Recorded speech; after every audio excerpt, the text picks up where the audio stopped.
Bagaimana bisa seorang pembohong seperti Usop punya mimpi menjadi prajurit paling pemberani di lautan? Padahal dari awal dia bukan petarung, bukan yang terkuat. Bahkan dia adalah orang yang paling sering takut. Lalu kenapa mimpi itu tidak pernah berubah? Usop berasal dari desa kecil. Ayahnya, Yasop, pergi menjadi bajak laut. Ibunya meninggal saat dia masih kecil.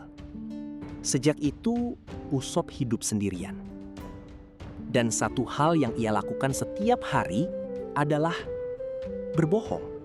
Dia berteriak, "Bajak laut datang!"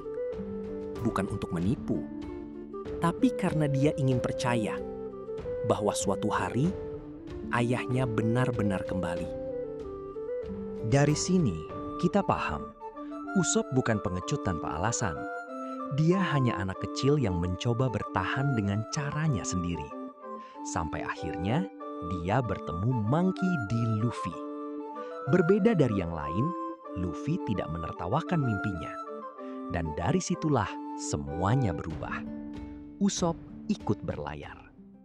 Bukan karena dia sudah berani, tapi karena dia ingin menjadi berani. Namun kenyataannya tidak semudah itu. Di setiap pertarungan, Usop selalu berada di momen lari atau berdiri.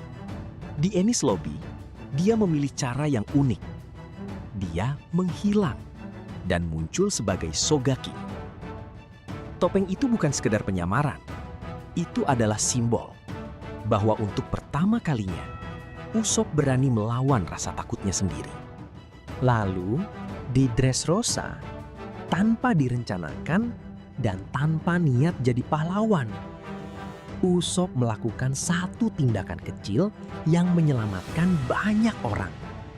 Dan dari situlah lahir satu nama, God Usop.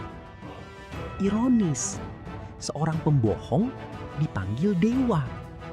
Tapi mungkin gelar itu bukan tentang kekuatan, melainkan tentang keberanian di saat yang paling dibutuhkan. Dan satu hal yang tidak pernah berubah adalah mimpinya. Menjadi prajurit paling pemberani di lautan.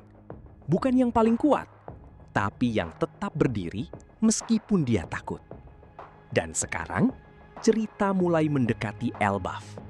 Tempat yang sejak awal selalu dikagumi oleh Usop.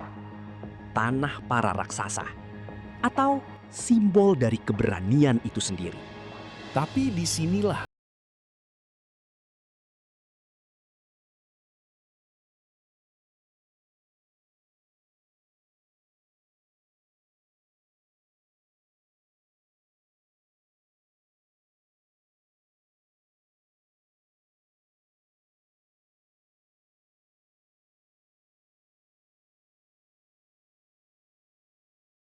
hal kecil yang baru terasa penting setelah semuanya terjadi. Di sisi lain, ancaman di dunia juga mulai berubah. Bukan lagi sekedar Yonko. Ada sosok seperti Imu Sama yang sudah mulai bergerak. Biasanya, sosok seperti itu tidak akan terusik oleh hal kecil.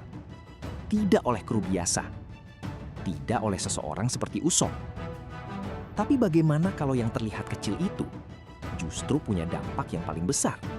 Menurut beberapa teori, reaksi besar di Elbaf bisa saja dipicu oleh satu tindakan kecil dari Usop.